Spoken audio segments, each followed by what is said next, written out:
welcome back to 417 Fox, your channel for the automotive DIY enthusiast. On today's video, I've got some really cool pro tips and tricks on how to remove your rear Fox body seat, roof rail moldings, and your rear quarter windows. So make sure you stick around. I'm sure there's going to be some tips in here that you haven't seen before.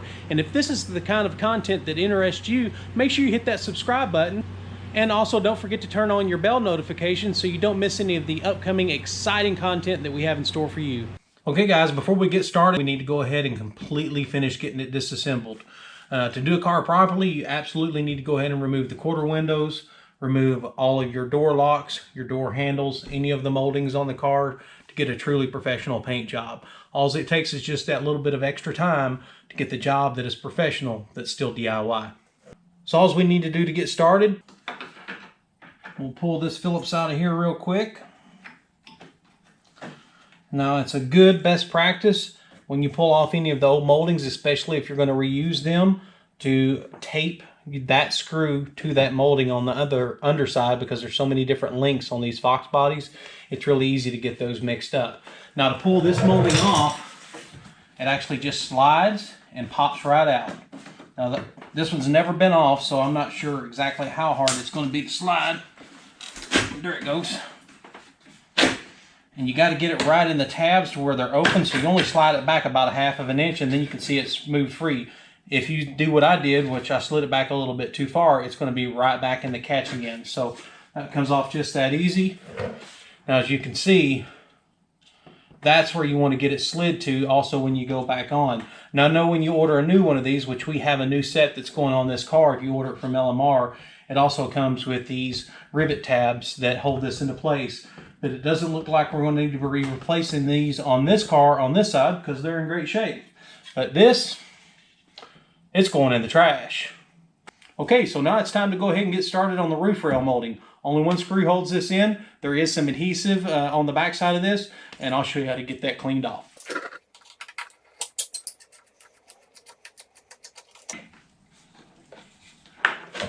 Just pull this slowly and easy. You don't want to bend it, especially if you're going to reuse this one. And this is still the factory original molding on this car, so I'm going to take it pretty easy to pull this off the adhesive. And there's a tab right at the end that connects to the quarter window. And then once you get it fully loose, go ahead and pull that out, and now you can release it from that tab. You just don't want to pull it right off. And there we go. Now this stuff here is a mess. So make sure your next step, once you start cleaning this out, especially if you're going to reuse this molding, you want to get as much of this cleaned out as possible and get this for sure cleaned off the car, because you do not want any of that left on there prior to paint. Well guys, upon further inspection, as much as I wanted to be able to reuse this as original molding, now you can see pretty clearly it's in still great shape. It has a rough texture, but we could have sanded that and put a little bit of a glaze on it and repainted it, and it would have been just fine. But as I was pulling it off, this area here was a little bit brittle, and you can see that piece there that is starting to tear off. So we're going to go ahead and order a new set from LMR. Okay guys, so now that the roof rail molding's off, I can guarantee you one thing: if you don't go ahead and clean it now, it's going to be all over you and everything else. So you see, I went ahead and put a tarp in here in the car so it doesn't fall on these pristine seats that are in this car. And then also what I found that works pretty well to get this off is you want to use some type of plastic scraper. I picked these up at Harbor Freight. I use Prep All, which is the same product that I use as a wax and grease remover. It does pretty good on adhesives as far as breaking it down to get this off. So you're going to need to scrape it, soak it with Prep All. You can also find a link to that down in the product description. And for the Prep All, I like to use just a ZEP chemically resistant sprayer. It's a pretty good little sprayer. Just picked it up at Lowe's. And I like to color code all of my products here because I have multiple different sprayers with different products, and oranges, I know for me, that is the color for my wax and grease remover. So what you want to do is go ahead and grab your paper towels. You're going to put this underneath your channel, your pinch weld right here, as you're spraying. For one, you're going to want to use this extra product so you're not wasting it as it goes on your towel or rag. And you're going to want to start getting this soaked down and work in an area at a time. and you can see this stuff is already starting to come off. It's very similar, I don't know what they used at the factory, but it's similar to butyl tape, but it's like you take butyl tape and mix it with an adhesive all in one. Now when I put these back on, if I was going to reuse them, I would just line this with some butyl tape, which is the same type of sealant that you would use on the quarter windows. Now that I'm going to order new ones, I think the ones that LMR sends already has that pre-filled in the channel of your new roof rails. So this is going to take some time. And there's no other way of me telling you how to do this other than to keep it sprayed, keep it wet. That will keep breaking down that product. It'll keep breaking down the adhesive in here, and it will start coming off pretty easy. As you can see, it's already coming off pretty dang good. If you leave this on there and don't get it all off when you get to painting, this product that's on here will cause problems in your paint job. I'm going to kind of take you a little closer. Now as you can see, that's came off pretty quick so far. I can spray a little more on there to go ahead and keep that breaking down. But as you can see, it's really breaking it down. Go ahead and keep scraping, keep wiping, and you'll get all of this off. You want this a good clean surface before you start sanding, because if you start sanding with this already on the car, you're going to embed this into any sand scratches, which could potentially give you some paint issues on down the line. So we're going to go ahead and let me get to work. I'll be right back with you once I get this done. Okay, so that took about 20 minutes. A little bit of elbow grease, a lot of scraping, and it's clean. We're ready to go ahead and scuff it up. One other thing that you can do, if yours is really stuck on there and it's dried up, sometimes this stuff will get pretty dry over time. Norton makes really thin red scuff pads. As you can see, these are a lot thinner than the 3M scuff pads. I like the 3M too, just depending on the application, but these are fantastic for being able to get crammed down into a really tight place. So I've got a link to these in the description of the video. So take a look at these if this is something that will help you out on your job. The next day. All right, everything's going pretty good so far. Now it's time to go ahead and get the rest of this interior out. That way we can go ahead and pull the quarter windows out. Now when you're pulling out the rear carpet, your rear quarter panels, interior quarter panels, all of that is pretty straightforward. I'll show you a little bit more up front what to do to take the seat belts off, but everything back here is all just Phillips screw. Bagging and tagging is very important. Taking a little bit of time right now will save you a ton of time when you start putting these cars back together. Also, again, on any of your interior plastic panels, go ahead and take that screw, leave it in the hole, wrap you some tape around the back of it. That way that screw is in the position that it was when it pulled out, because a lot of these have different length screws, so you'll be scratching your head wondering which length screw you need, especially on these rear quarter panel plastics.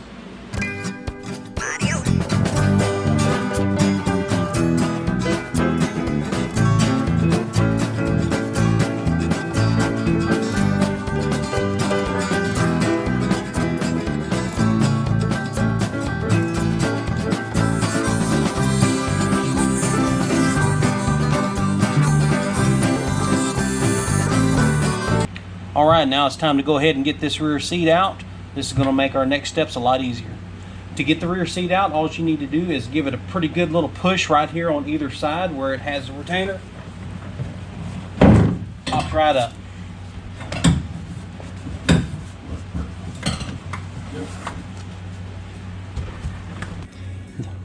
All right, now that we've got the seat bottom out, we're going to go ahead and remove the uppers. That way these quarter panel plastics will come out a lot easier. Now the tools you're going to need for this is a 7/16 socket for the brackets on the back of the seats, and then you've got a bracket that's hidden right under here that also takes a 7/16. I think you can see it there. Now I've already removed those two nuts. A 7/16 gear wrench is super handy for that tight spot. Now what I'm going to use on the top bracket to remove it is a 7/16 socket.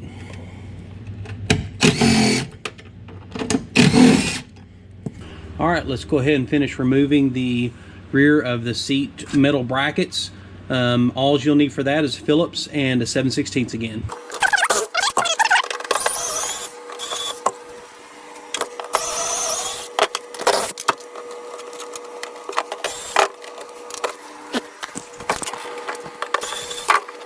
Okay, our next step is we need to go ahead and remove these 4 Phillips screws from the carpet backing on the back of the upper seats. Then we actually have some 7/16 3 bolts on either side of this that hold the hinge bracket. Here we go. So we've got 3 on this side and 2 for the middle bracket.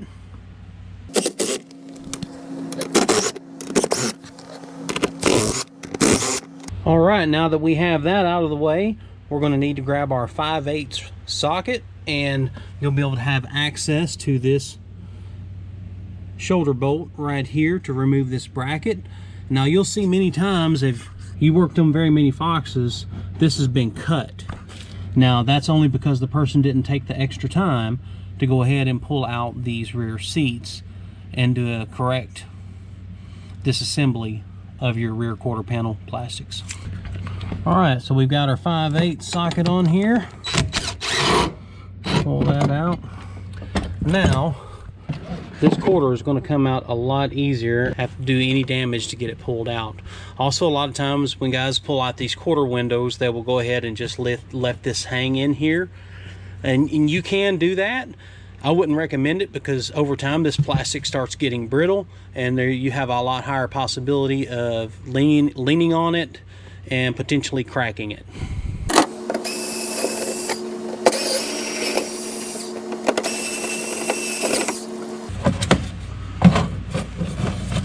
Still has the factory speakers in it. This car, of course, is getting a nice stereo upgrade. All right, so the next thing we're going to need to do is go ahead and get the seat belt hardware out of here. The tool that you're going to need for that is a T50 Torx bit. So let's go ahead and get our plastic cover off of the top of the seat belt. If you put your finger behind it, there's a little plastic clip. You do not want to pull it from the top. That will release it and then slide it up from the top. So this is what you're pressing on the bottom. Pull that, and then you'll be able to pull it right off the top.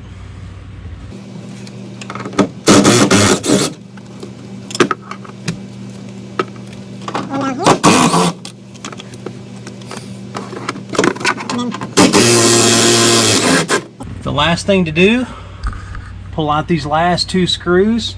This is metal, so watch it when you're pulling it down. And 2 screws, and we're ready to pull this quarter plastic off.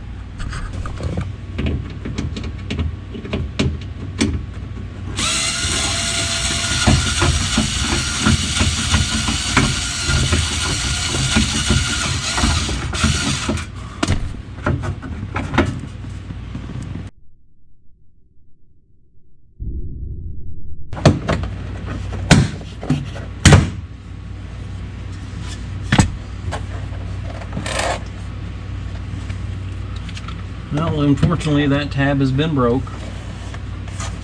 You'll want to pull this way. That'll get the lip off of your weather stripping. Oh, I forgot to, this just snaps right out of here. You can reach around from the back, pop it out. You got 2 clips right on the back of it. There we go. That way this will slide right through here.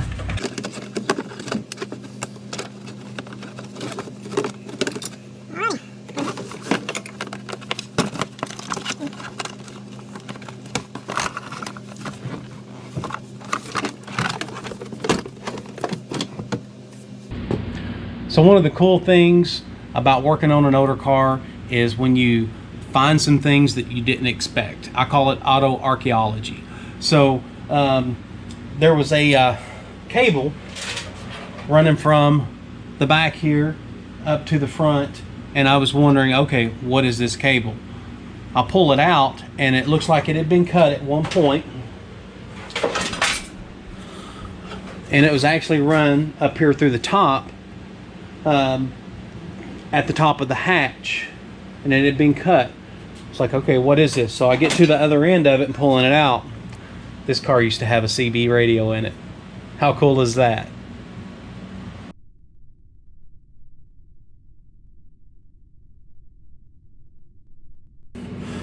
So what you want to do is go ahead and find one of the corners. I prefer to start in this corner and start prying slowly. What you want to do is get this to where you can start releasing it just a little bit. And then I work my way down the other corner. Get it pulled out just a little bit. For the inside, we'll flip around here. It's hard to do this with one hand. There we go. Now we can start working our way down this side.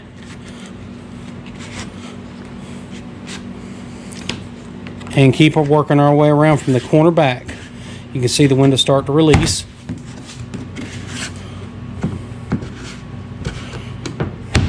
Alright, I had to stop it just for a second because I needed both hands. Now once you go ahead and pry all the way around, you'll see that the window is pretty loose. Then you can start feeling the adhesive. So now at this point, all you got to do is pull this thing out of there. You can see the butyl tape that's holding it in. And here we go. Boom. That took all of, what, 5 minutes? All right, now it's for the fun part. We need to get all this butyl tape off of here. The easiest way to do that is go ahead and scrape it and then use the solvent or the wax and grease remover to finally get the rest of the residue off. I'm going to go ahead and put you on time lapse and get to work.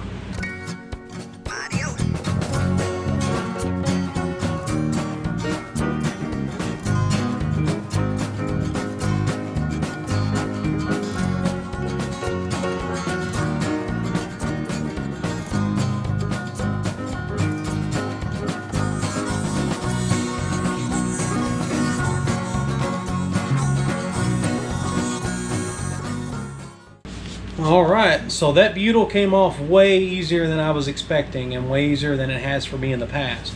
There was some in this area and right in here that I really had to scrape on and use quite a bit of the wax and grease remover, but other than that, man, I couldn't have asked for this stuff coming off any better. Alright fellas, thanks for sticking with me to the end of the video. I know my videos can be super detailed, but that's what I said in the beginning. I want to make sure I bring you all the ingredients and not just the cake.